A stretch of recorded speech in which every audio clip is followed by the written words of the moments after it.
security developments in Africa rarely arrive without layers of meaning, and the latest operation in Nigeria's northeast is no exception. In the early hours of December 18th, while most citizens slept, a quiet but decisive confrontation unfolded in rugged terrain long used by insurgent groups to stage surprise attacks.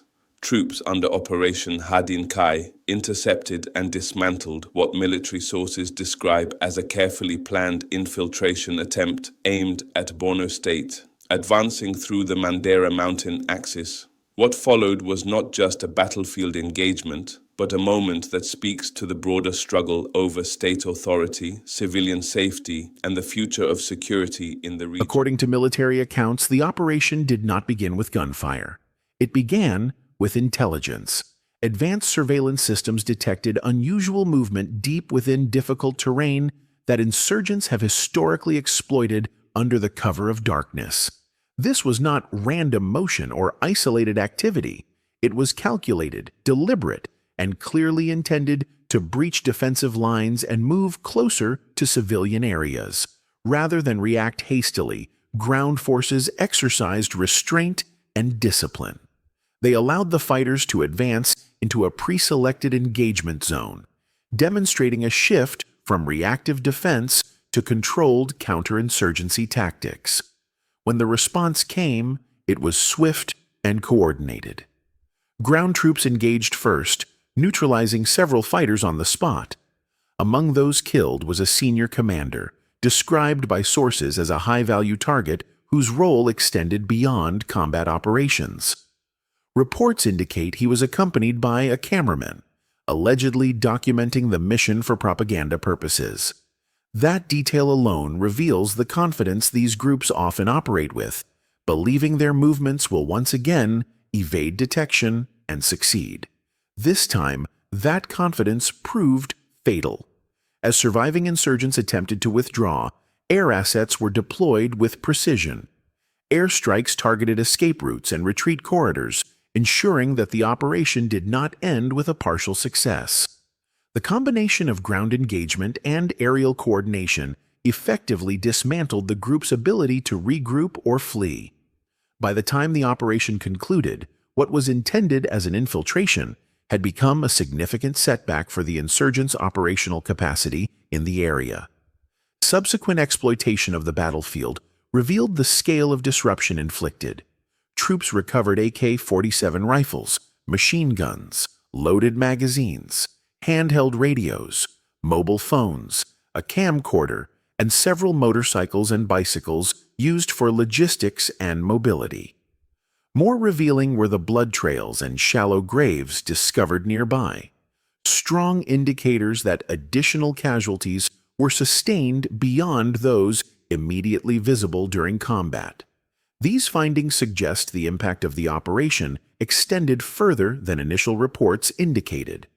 From a tactical perspective, this was a textbook execution of counterinsurgency principles. Intelligence-led detection, controlled engagement, combined arms coordination, and follow-up exploitation all point to an evolving military approach. But the significance of this operation does not stop at military metrics.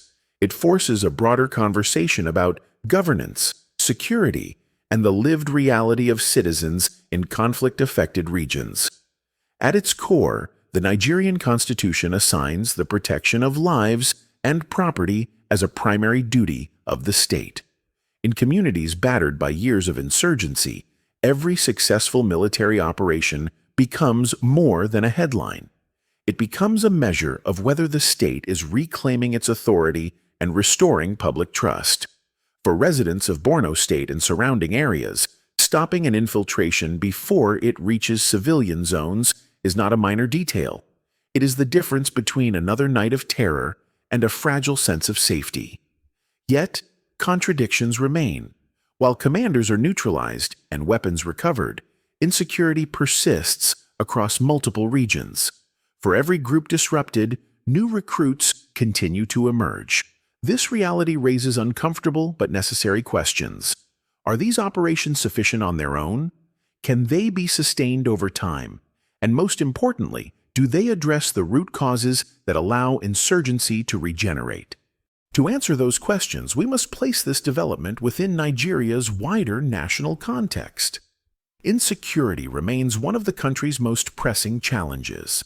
From the northeast to the northwest, from rural communities to major highways, fear has become part of daily life. Farmers abandon fertile land, traders avoid key routes, and families live with constant uncertainty. Economic hardship compounds the situation. Inflation erodes purchasing power, unemployment limits opportunity, and young people feel increasingly excluded from national progress. In such conditions, extremist groups find fertile ground to recruit, radicalize, and manipulate frustration. This is why every military victory carries psychological weight. Each successful operation sends a message that the state is still present, still capable, and still resisting the erosion of its sovereignty. But it also invites a deeper reflection. Do these victories translate into long-term peace for ordinary people, or do they merely pause the cycle of violence? The human dimension of this conflict cannot be ignored. For civilians living near the Mandera axis, this operation likely brought relief, even if temporary. Many of these communities have endured years of displacement, abductions, and loss. Knowing that an attack was intercepted before reaching homes and villages matters deeply.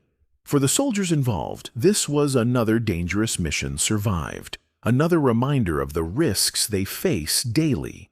Many operate far from their families, in harsh environments, carrying the constant awareness that a single misstep could be fatal.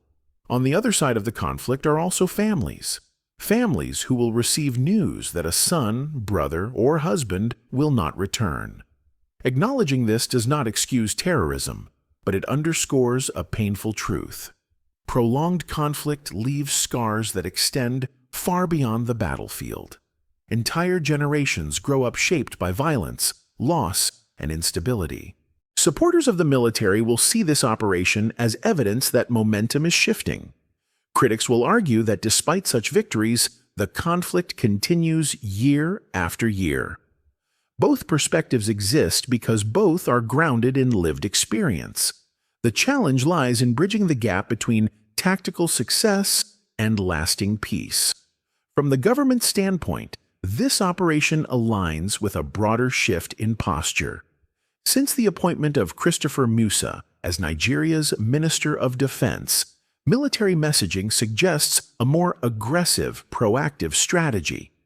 Rather than waiting for attacks to occur, forces are increasingly targeting camps, supply routes, and command structures. The use of advanced surveillance, disciplined ground tactics, and precision air power reflects an attempt to modernize and professionalize counterterrorism operations.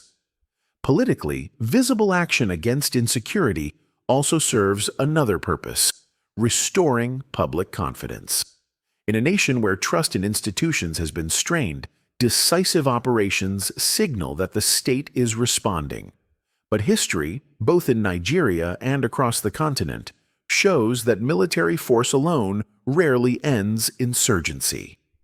Armed groups thrive not just on weapons, but on grievances, poverty, marginalization, ideological manipulation, and governance failures. Regional dynamics add another layer of complexity.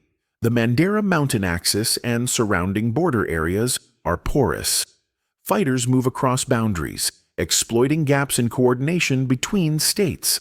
A victory in one location must be matched with sustained regional cooperation, or the threat simply relocates.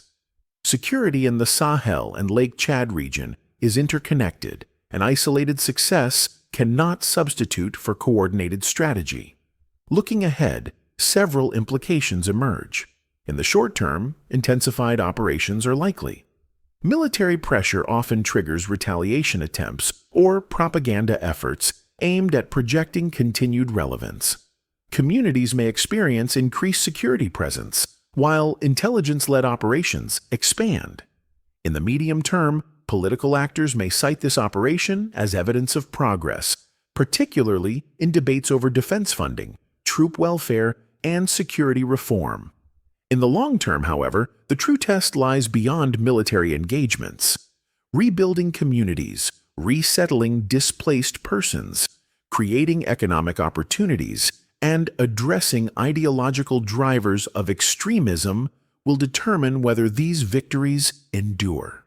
Without such efforts, tactical successes risk becoming temporary pauses in a long and painful conflict. As we reflect on this operation, one truth stands out. The fight against terrorism is not waged solely with bullets and airstrikes. It is fought in the trust between citizens and the state, in the belief that safety is possible, and in the collective commitment to addressing the conditions that fuel violence. That belief, fragile yet persistent, is what keeps nations moving forward even in the darkest moments. For Nigeria, the question remains open. Is the country finally turning a corner in its struggle against insurgency, or is it still trapped in a cycle of attack and response?